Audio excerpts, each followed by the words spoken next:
E aí, gente, bora pro resumão de proteína? Então pega o caderno porque o quadro tá bonito hoje. Então vamos lá. Bom, gente, proteínas. O que são proteínas? São moléculas orgânicas, como a gente viu, e elas são formadas por aminoácidos, dezenas, centenas ou milhares de aminoácidos. Em outras palavras, eu posso dizer que as proteínas são polímeros em que os monômeros são aminoácidos. A é abreviação para aminoácido, tá? Tá, o que é isso? Polímero, monômero? Gente, vocês até já sabem o que são. Toda molécula que é grandona, formada por uma unidade que se repete, é um polímero. E essa unidade é um monômero. Então, por exemplo, vocês já viram que os polissacarídeos, né, os carboidratos, são polímeros formados por uma unidade que se repete. Qual é? O monossacarídeo. Outras moléculas também são polímeros, inclusive o plástico é um polímero, o DNA é um polímero. E as proteínas também são polímero. O que é isso? Então, a proteína tem um monômero, que é o aminoácido, que se repete e forma essa molécula que a gente chama de... é um tipo de polímero, tá? E aí eu desenhei aqui embaixo um resumão, assim, do que é uma proteína. Essas bolinhas rosas são aminoácidos, um conectados no outro, através de uma ligação que a gente chama de ligação peptídica. E aí esse conjunto de aminoácidos ligado no outro forma o que a gente chama de proteína, tá? Então as proteínas nada mais são do que um monte de aminoácidos conectados um no outro. Bom, vamos dar um zoom no aminoácido para a gente ver como é que ele é? Ele é feito de carbono, como todas as moléculas orgânicas, né? Ele é feito de carbono, hidrogênio e oxigênio. Ele também tem nitrogênio e no radical dele pode ter enxofre, enfim, outros tipos de átomos, tá? O que é esse radical? Já vou chegar lá nele. Vamos primeiro analisar como é que é a estrutura do aminoácido como um todo. Vamos lá. Tem um carbono, que é o carbono central, e ele está conectado a um grupo amina, que é esse NH2 aqui. E também ele está ligado a um grupo chamado carboxila, tá? Que é esse COOH. Esse grupo carboxila dá o caráter ácido para a molécula, por isso que ela se chama aminoácido, beleza? E também esse carbono está ligado a um átomo de hidrogênio e ao radical ou cadeia lateral do aminoácido. O que é isso? Gente, existem vários tipos de radicais aqui. Eu não desenhei todos, porque existem vários tipos. Mas todos os aminoácidos, eles têm essa parte aqui da amina, da carboxila e do hidrogêniozinho é igual em todos os aminoácidos. O que vai diferenciar um tipo de aminoácido do outro é o radical, tá? Tanto que eu escrevi aqui, ó, o radical diferencia um aminoácido do outro. E é interessante que esse radical ele pode ter propriedades diferentes. Então, tem radical que tem a carga positiva, tem radical que tem carga negativa, tem radical que é polar, tem radical que é apolar, né? Então, esses radicais eles vão fazer com que o aminoácido seja diferente um do outro. Mas a parte amina e carboxila é igual em todos. E quantos tipos de radicais existem? Ou seja, quantos tipos de aminoácidos existem? Opa! Bom, o Enzo acertou no nosso encontro hoje. Quais são os tipos que existem de aminoácidos? Quantos? 20 tipos de aminoácidos. Então é incrível se você pensar na quantidade de tipos de proteínas. A gente tem centenas de tipos de proteínas, milhares no mundo vivo, existem milhares de tipos de proteínas. E todas elas são formadas da mesma matéria básica, que são os 20 tipos de aminoácidos diferentes. 20 tijolinhos diferentes compõem vários tipos de casa, imagina assim. Bom, uma coisa que eu não falei para vocês no encontro, que é muito importante, que cai bastante no vestibular, é que os aminoácidos, da onde a gente consegue eles? Porque a gente forma as nossas proteínas, da onde que vem esses aminoácidos que formam nossas proteínas? Eles podem vir da alimentação ou eles podem ser produzidos dentro do nosso próprio corpo. A gente pode produzir nossos próprios aminoácidos.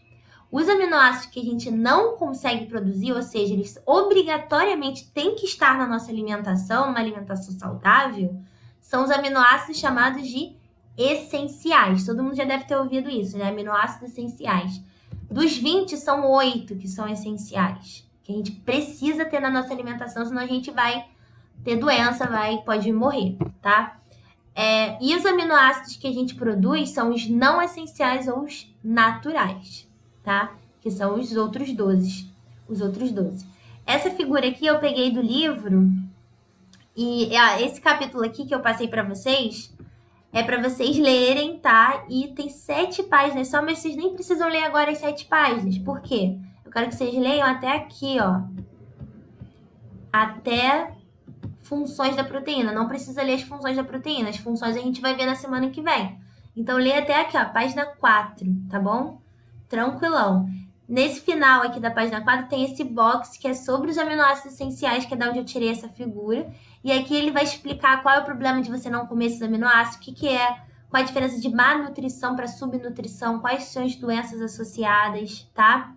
Bem interessante. E aí ele tá dizendo aqui, vou voltar aqui pro quadro, que é o seguinte, da onde a gente tira a proteína da nossa alimentação? A nossa principal fonte são as carnes, né? São os de origem vegetal, ovo, leite, queijo. Lá são alimentos com um grande teor de proteína. Só que a gente também consegue nos vegetais proteínas e os aminoácidos essenciais. A carne geralmente tem todos, só que os vegetais, um tipo de vegetal só, ele não é completo nos todos os aminoácidos essenciais que a gente precisa. A gente precisa fazer combinações desses vegetais. E existe uma combinação muito famosa que é arroz e feijão. Olha ali na imagem abaixo. Arroz e feijão tem todos os tipos de aminoácidos essenciais que a gente precisa. O arroz sozinho tem deficiência. O feijão sozinho tem deficiência. Quando a gente faz essa combinação, eles têm todos os aminoácidos que a gente precisa. E aí, geralmente essa combinação é um cereal e uma leguminosa. Leguminosa é feijão, ervilha, lentilha, né, grão de bico. Você pode fazer essas substituições, mas é sempre essa combinação, tá? França, eu tô usando muitas cores aqui nesse quadro. Me avisa se você não estiver conseguindo visualizar, perceber a diferença entre elas, tá bom? Bom, então, aí vamos dar uma olhada como é que acontece essa conexão entre um aminoácido e outro. Eu desenhei um aminoácido rosinha aqui, que é o aminoácido 1, e o aminoácido azul, que é o aminoácido número 2. Quando eles forem se conectar, eles vão fazer essa ligação que a gente chama de ligação peptídica, tá? O grupo carboxila de um vai se ligar no grupo carboxila, no grupo amina do outro. Então, carboxila liga no amina do outro, ok? E nessa combinação, vocês verem que tem átomo faltando aqui nessa molécula nova de peptídeo, né? Nesse peptídeo que foi formado. Que átomos que estão faltando? Esse oxigênio com hidrogênio vão pegar o hidrogênio da amina, vão se ligar e vão formar uma molécula de H2O. Então, da mesma forma que os açúcares, né? Quando eles se unem, desidrata, sai uma molécula de água, tá? E da mesma forma, se você quiser quebrar ele, você tem que inserir uma molécula de água, tem que fazer a hidrólise, tá? Bom, e o que eu falei agora de peptídeo, não sei se vocês repararam, né? Deixa eu mostrar para vocês como é que é a nomenclatura. Esses dois aminoácidos que estão colados um no outro, eles não são ainda uma proteína. Proteína precisa de vários aminoácidos conectados. A proteína é o produto final dessa associação. Isso daqui que foi formado, a gente chama de peptídeo. Então, deixa eu botar aqui o nome para vocês, ó. A gente pode dizer que essa formação dos dois aminoácidos um do lado do outro, aqui, ó, formou um dipeptídeo. Ou, se vier mais um aminoácido, né? 3, tripeptídeo. 4, tetrapeptídeo. E a proteína é o quê? É um polipeptídeo, tá? Muita gente usa como sinônimo peptídeo e proteína. A diferença é que a proteína é a molécula funcional, é a molécula que está ativa, funcionando. O peptídeo é ela sendo construída, vamos digamos assim, né? Então, quando ela está pronta, ela é um polipeptídeo. Tanto que quando vocês forem estudar digestão, não sei se deixa eu ver se eu melhoro aí a explicação, ó. Quando vocês forem estudar digestão, vocês vão ver que quando a gente come proteína, a gente quebra ela e aí forma o quê? Vários peptídeos. Depois a gente quebra eles de novo, né, no nosso trato intestinal, até chegar aos aminoácidos, beleza?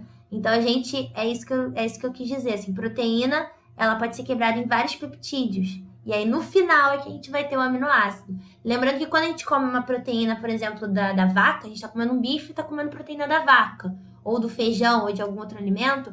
Eu não tô com proteína de boi na minha carne, tá? Eu não quero a proteína deles, eu quero os aminoácidos deles. Então, eu como, quebro tudo para eu pegar a matéria-prima, que é o aminoácido, para eu conseguir montar as minhas próprias humanas proteínas, tá? Bom, e como é que uma proteína é diferente da outra? Por que uma proteína pode ser diferente da outra? O que difere uma proteína da outra? São 3 características que podem diferir. Primeiro, a quantidade de aminoácido. Então, tem algumas que têm 50 aminoácidos, temos que tem milhares de aminoácidos, faz com que elas sejam proteínas diferentes. 2, os tipos de aminoácidos que formam ela, porque embora existam 20 tipos de aminoácidos na natureza, não necessariamente a proteína vai ter os 20 tipos. Ela pode ter 5 tipos só de aminoácido, a outra pode ter 10, né? Então, assim, os tipos, uma usa alanina, a outra não usa, a outra usa 3 metioninas, a outra só usa uma, né? Então, a quantidade de cada tipo de aminoácido em uma vai fazer com que as proteínas sejam diferentes. E por último, que eu considero mais importante, é a sequência, a ordem que esses aminoácidos foram sendo montados nessa proteína. Então, vamos a um exemplo que eu usei, inclusive, no encontro com vocês. Então, existe uma proteína A e a proteína B. Dá uma olhada aqui na sequência desses aminoácidos. Se a gente contar, cada bolinha dessa é um aminoácido, né, que forma a proteína. Se a gente contar, a gente vai ver que tem 9 tipos de tem 9 aminoácidos aqui, e a proteína B também tem 9 aminoácidos. Ah, será que elas são iguais só porque elas têm a mesma quantidade de aminoácidos? Bom, vamos dar uma olhada então, antes de responder, em quais aminoácidos que elas têm. Bom, essa daqui tem a vermelho, o aminoácido vermelho. E esse também. Quantos? 2. Esse também tem 2. Esse daqui tem o azul. Quantos do azul? 3. E esse daqui também tem 3. Do verde, aqui tem 1. E aqui também tem 1. Se vocês forem ver, o amarelo tem 2. Aqui tem 2. Roxo tem 1, roxo tem 1. Eu fiz de propósito, eu montei essas duas proteínas de forma que elas tenham os mesmos tipos de aminoácidos na mesma quantidade. Ah, então quer dizer que elas são iguais? Não, elas não são iguais, porque elas não atendem a terceira característica. A ordem dos aminoácidos não é a mesma. Então, vocês podem ver claramente que a sequência desses aminoácidos, embora sejam os mesmos, elas não são a mesma, fazendo com que a proteína, então, seja diferente uma da outra. E aí, a proteína, quando ela é montada nessa forma linear, mas logo ela se conforma numa estrutura espacial, numa estrutura tridimensional. E por que ela se deforma toda nessa estrutura tridimensional? E é muito importante essa forma. Por quê? Porque esses aminoácidos, lembra que eu falei lá no início que os radicais eles podem ser positivos, podem ser negativos, podem ser polar. Essas características vão fazer com que ela se deforme de formas diferentes. Então, por exemplo, o aminoácido vermelho é positivo, e aí o verde é negativo. E o que vai acontecer? O vermelho vai se dobrar para o verde porque eles se atraem, né? Ah, mas esse daqui, ó, o azul é polar e o amarelo é apolar. Ou seja, um gosta da água, o outro não. E aí, isso vai fazer com que um fique mais internamente na estrutura, o outro fique mais do lado de fora. Todas essas características bioquímicas da molécula vão fazendo com que ela tenha um formato aqui lindo que eu fiz, que é o formato específico de cada proteína. Cada proteína tem seu formato, tá bom? Que vai ser a proteína A, vai ter um formato diferente da proteína B. E por que esse formato é tão importante? Gente, vou ter um resumo aqui muito importante para vocês, ó. Estrutura primária, né? A estrutura da montagem, a sequência dos aminoácidos, dos AA, vai determinar a forma espacial tridimensional da proteína. E por que essa forma é tão importante? Porque ela vai definir a função da proteína. A proteína não é nada sem a sua forma. A forma dela vai determinar o que ela vai fazer dentro do seu corpo, tá? Então, se você mexer no aminoácido, ela pode mudar a forma dela, ela não vai funcionar direito. Então, a forma dela é muito importante. E aí, por último, gente, como é que dessa estrutura, né, primária, né, ela chega nessa estrutura espacial? Tem os passozinhos que alguns vestibulares gostam de cobrar esses nomes. Vamos dar uma olhada nesses nomes, ó.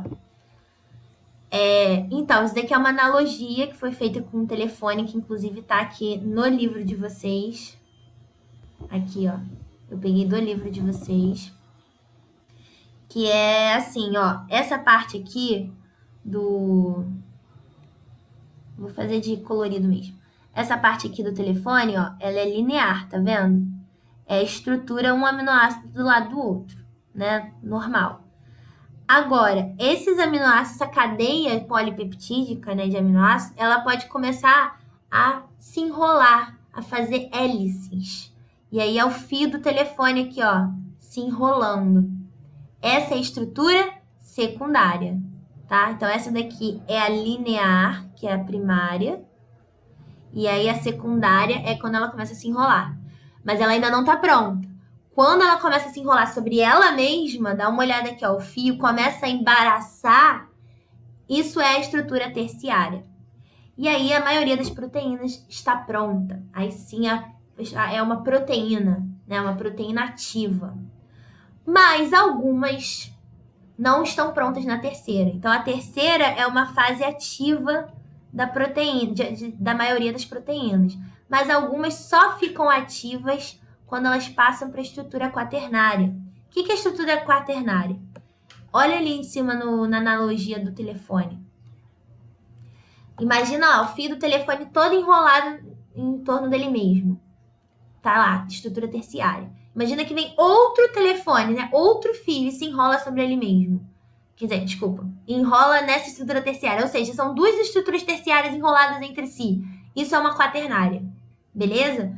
Quer dizer o quê? Que existem proteínas que elas não funcionam sozinhas. Elas precisam de outras cadeias de polipeptídeos se unirem, formar a estrutura quaternária para ela funcionar, tá? Algumas precisam de 2 telefones, né? De 2 cadeias de polipeptídeos, outras de 3, outras de 4. O exemplo aqui de baixo, que é dessa daqui, ó, precisa de 4 cadeias polipeptídicas. Esse é o exemplo clássico da proteína chamada hemoglobina, que é a que carrega nosso oxigênio no sangue. Então, essa hemoglobina, ela precisa de 4 cadeias polipeptídicas. Ela só fica pronta e funciona na estrutura quaternária, tá bom? Agora, várias outras na terciária já tá pronta. Por exemplo, a queratina, que forma nosso cabelo, a nossa unha, tá? E aí, semana que vem, a gente dá uma olhada nas funções das proteínas. Deixa eu mostrar aqui, ó. Tem vários exercícios legais aqui que eu botei para vocês testarem o conhecimento de vocês no questionário. E aí, ó, um deles, por exemplo, é a gente identificar quantos aminoácidos tem nesse peptídeo. Parece difícil, mas não é, tá, gente? Dá uma olhada com carinho, ó. Aqui, por exemplo, tem uma amina. E aqui é o carbono central. Aí aqui, ó, é a carboxila. Aí, ó, chegou outra amina. Quer dizer o quê? Que começou outro aminoácido, tá vendo? Então, isso daqui é um aminoácido. Aí, ó, começou outro aqui.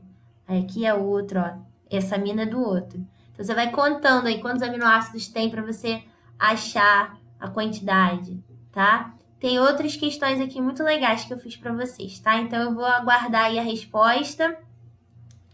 E espero que todo mundo tenha entendido. Qualquer coisa, volta o vídeo, pausa, lê o livro ou me chama também, tá? Não fica com dúvida, não. Beijo, galera!